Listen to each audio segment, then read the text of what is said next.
Ladies and gentlemen, please give a very warm, fantastic welcome for the wonderful Dr. Wendy Suzuki.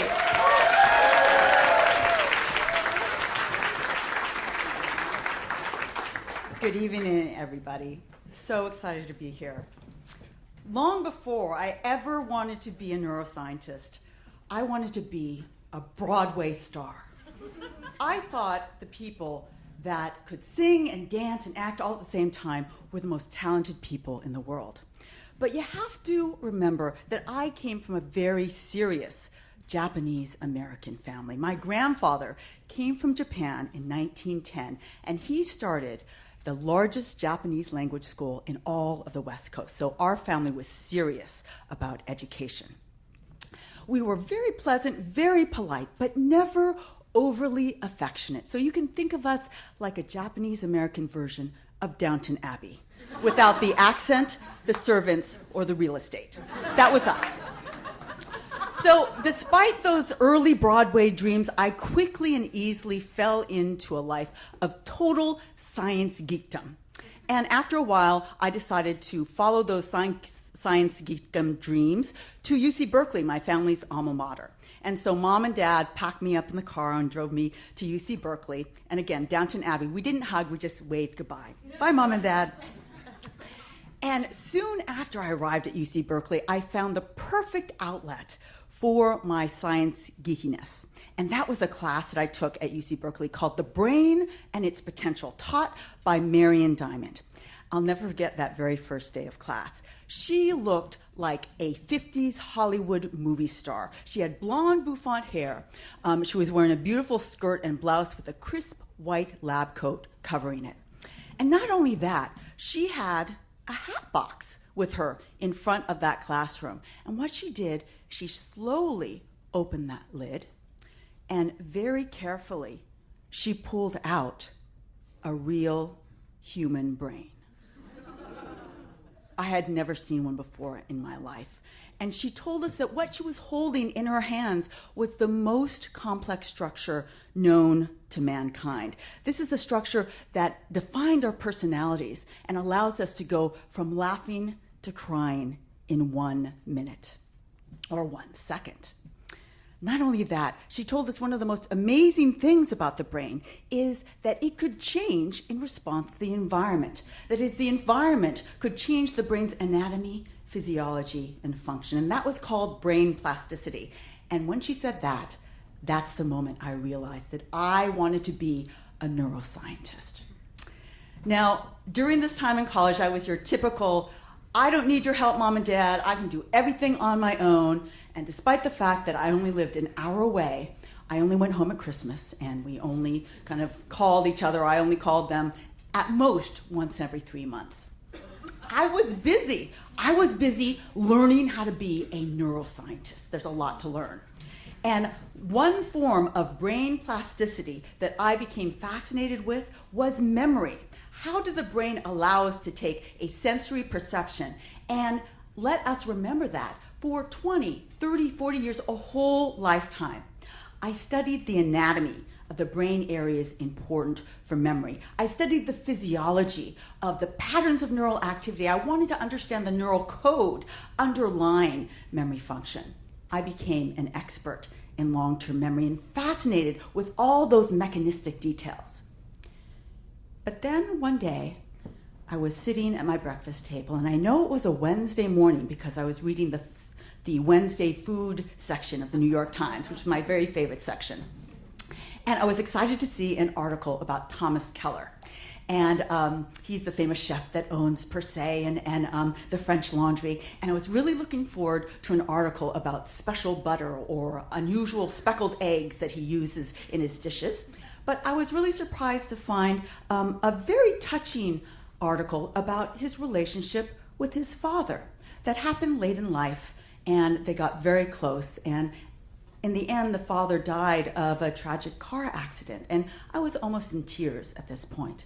But then they described a quote that Thomas Keller gave, in which he said, "At the end of the day, all we really have is our memories."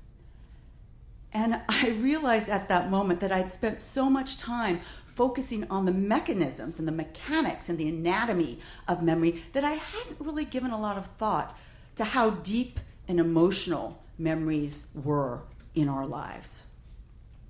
Well, sometime later, I got a call from my mother, and she told me that my dad wasn't feeling well. And not only that, that when he was driving around, he couldn't remember how to get to the 7-Eleven where he had been buying his morning coffee for the last 30 years. That was very scary.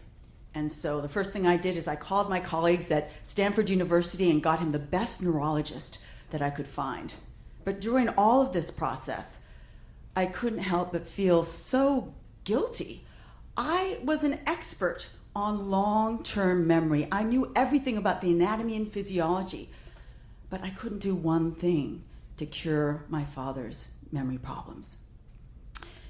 Well, during this time, my relationship with my parents had gotten closer. I would call them religiously every Sunday. I would first talk to my mom, and then I'd talk to my dad. But I knew after this happened that I wanted to shake things up. I wanted to change the culture of my family. And, we knew, my brother and I always knew that my parents loved us, despite the fact that we never said those 3 words to each other as adults. I love you. Remember, this is Downton Abbey, not Brady Bunch. And so I realized that I wanted to start saying these words, I love you, to my parents. But it was a little bit weird. We'd never said it before, so I couldn't just suddenly start saying it.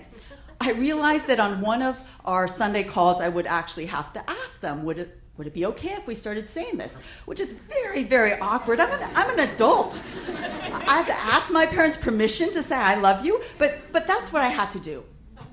And I was feeling very uncomfortable about this, and I realized I was feeling more than uncomfortable. I was feeling scared because I was worried that they would say, no, I'm not comfortable saying that. I really don't want to say that. And that would make me feel so bad.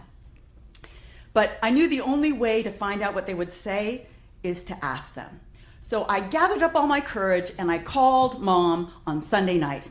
And my mantra was, keep it light. So talk to Mom and Dad. How you doing? Here's my week. How was your week? And sometime during the conversation, I said, hey, Mom, we never say I love you. What do you think about the idea of starting to say that when we talk to each other? What do you think? And she paused. And my stomach went from down here all the way up to my throat. And she paused, and then she said, I think that's a great idea. And I went, oh, my God. Okay, so we finished up our conversation, but then the tension started rising again because it's one thing to agree to say I love you, and it's another thing to actually say I love you. So we both knew we were getting to that part of the conversation where we had to say it to each other. And we were kind of circling each other, not sure what to do. And it was my responsibility. I was the one with the idea. I took the bull by the horns and I said, okay, get ready. I love you. And she said, I love you too. And we both went, oh my God, thank God that's over. It's so hard. But we made it through. We made it through. And because that went so successfully, I wasn't worried about my dad at all. I knew he would say yes. I asked my dad, he said yes. We did our awkward I love yous, and the phone call was over. That was so great. But I have to say that after I got off that call, I broke down in tears. It was so emotional to actually have said that. And it was so emotional to know that I had actually changed the culture of my family that night. So the next week I called, and you'll be happy to know that my I love you with my mom got ever so much less awkward that next week. So we're doing really well. We're working it out. And then I start talking to my dad, and I realized that he might not remember that we had made this agreement last week, so I was ready to remind him. But you know something, that week, he said, "I love you" first. And he has said, "I love you" first every single week after that. And you have to remember that my dad, sometimes he can't quite remember whether I'm visiting for Thanksgiving or Christmas, but somehow he was able to make this memory work. And guess what? I know why, because I'm a neuroscientist.